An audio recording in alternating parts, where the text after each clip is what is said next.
I hope you all are doing well. I, Jyoti, welcome you all to R.K.P. online classes, and in our today's video, we will be talking about our Unit 4 of our Moments. Name of our book is Moments. We will be talking about our book Moments, and the Unit 4 we will be discussing, and the name of our unit is In the Kingdom of Fools. Again, I'll repeat the same thing. You have to take care you not to capitalize the first letter of the and of. As in middle of, if we are getting any word if we are getting in the middle of the title, if it is an article, if it is preposition, or if the word is a conjunction, we will not capitalize the first letter of that word. Clear? Other words will go in capital. The first word, first letter of first word, and others will be in capitals. Now, our story is a folk tale. Folktale means the tales that we used to listen, or you might even listen at present, might be listening from your grandmother or your maternal grandmother. They are folktales that originated in our culture, in our rural background. So they are related to our culture, they are related to some morality that they wish to preach to us. So earlier, stories were the main way of passing the values to our next generation. We used to tell something through stories. That is also the same today. Whenever you get to know some motivation, it better works. You get inspired by stories. That motivation better works if it comes to you through a story. You get a better lesson. It strikes to your mind easily. You are able to correlate with that story. Similarly, this is a folk tale that was originally written in Kannada. It was originally written in Kannada, and A.R. Ramanujan has translated it into English. So A.R. Ramanujan is our poet, he is a scholar, and also he is a translator. He was born in British India, means when there was the rule of East India Company in India. At that time, his birth took place, and he has taught students in college as well. He has worked as a teacher. So let's see what the story has for us. So in this story, as the title suggests, we will be talking about Kingdom of Fools. Now, fools are of two kinds. You must have heard the names of the novels, like of the dramas or novels like Hamlet, or you must have heard about King Lear, you must have heard about Othello. In them, there was one character which was special, that was a fool. But now there is a difference. The fool in English literature means the literature that was originally written in Britain, or which was originally written in English, and the fool that we will be talking about in our today's story. There is a huge difference between both.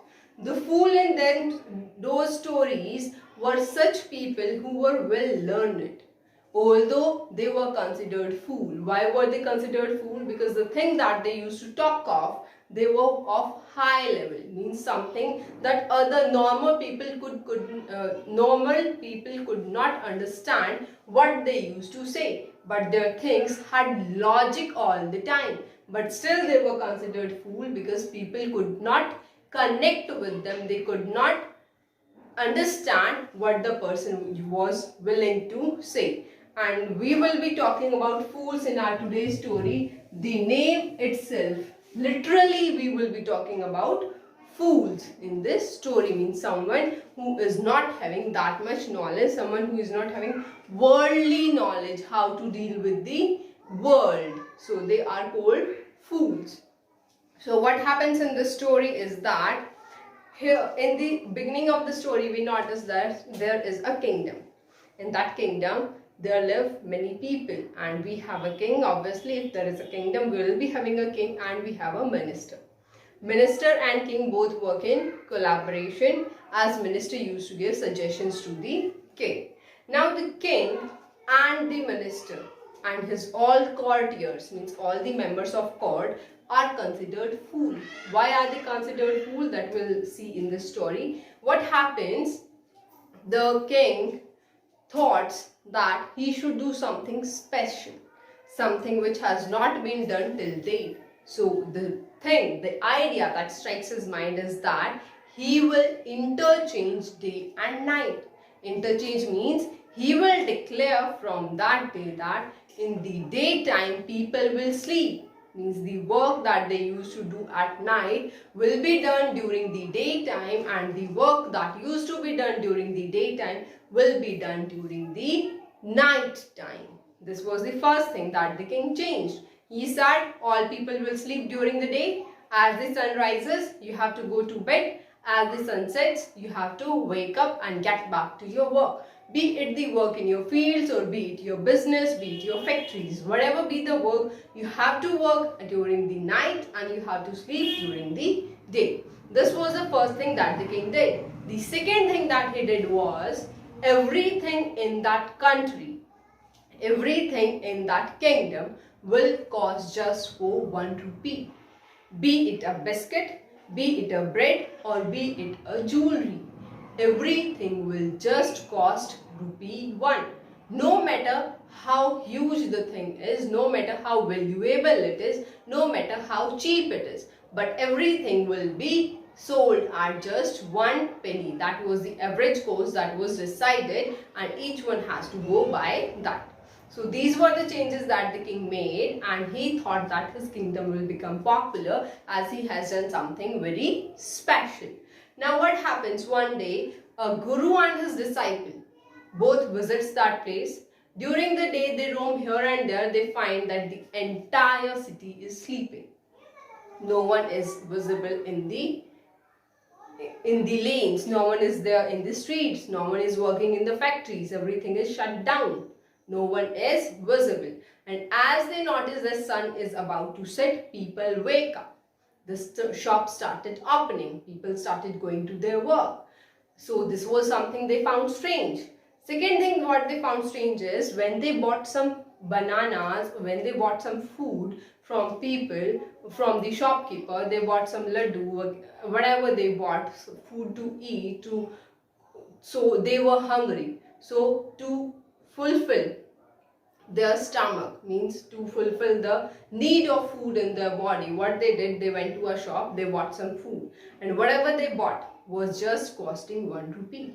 Now the guru, the teacher of that disciple, he thought, means the idea struck to his mind that this kingdom is full of fools, as people are working during the night and they are sleeping during the day, and above that, all the things, whether they are valuable or they are unvaluable, all things are being sold for just 1 rupee. So it is obviously a kingdom of fools, and I should leave this place along with my disciple.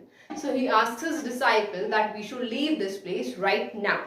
What the disciple says, he says that he doesn't wish to go, as he was a foodie, means he likes to eat very much, and the things available over there to eat were very cheap, and he could eat his full without wasting all his money, without spending all his money on the food. So the guru says that whatever you wish to do, just do. I am leaving. You will have to face the consequences, whatever comes your way in future. Why does he say that?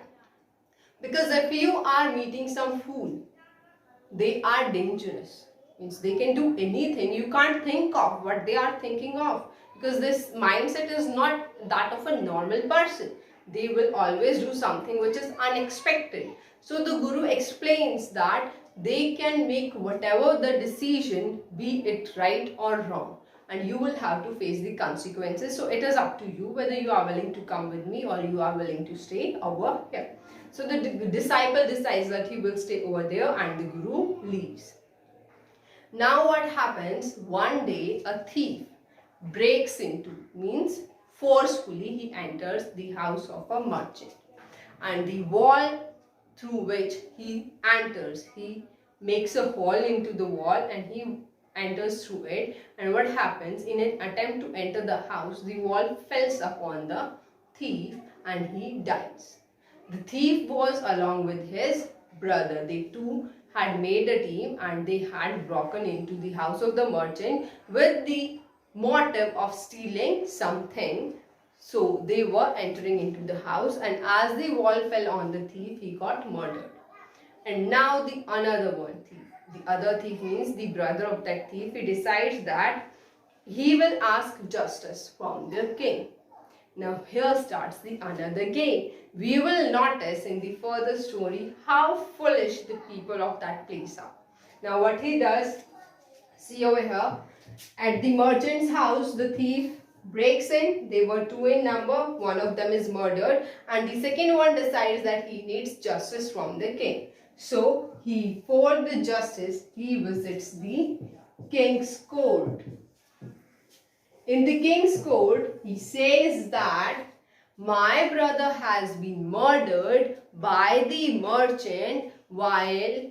Now he explains how he has been murdered. He says that while we were breaking into the house in an attempt to steal something, the wall fell onto my brother and he got murdered. The merchant is to be blamed. He didn't build a good quality wall, and therefore it fell. Now the merchant is being told by the king. The king says, you are very right. It is the merchant to be blamed. He is responsible for the death of your brother. So they call the merchant. Now what the merchant says? The merchant says that I am not to be blamed. I know that house belonged to me. That wall was a part of my house. But I was not the person who built that wall. So who built that wall? That was a bricklayer. And that wall was built during my father's time. So that person who was young at that particular time is now old. Now the king says, go and fetch that bricklayer who built that wall. That person is old now. Now the bricklayer is cold. The king believes the merchant. He calls the bricklayer. Now the bricklayer, who now is an old man, he explains, yes, I agree. I built that wall during his father's time. But I am not at fault, because when I was building the wall, a girl was pacing up and down the street and she had worn anklets. Anklets means the jewelry that you wear that girls or women or females wear in their leg, and that has something that makes the sound, jingle sound or something other, that particular type of sign. So he says that the girl, she used to dance and she was pacing up and down the street. So her anklets, the sound of her anklets caught my attention. My attention was towards the girl while I was building the wall, and for that purpose the wall is built of bad quality. It is not of that good quality. So I am not to be blamed. The girl is to be blamed because she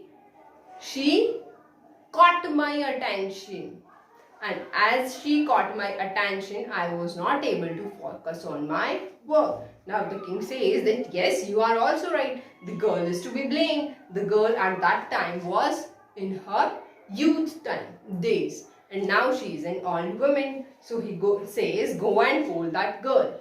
Go and call that lady. We will punish her, as she is to be blamed for the death of the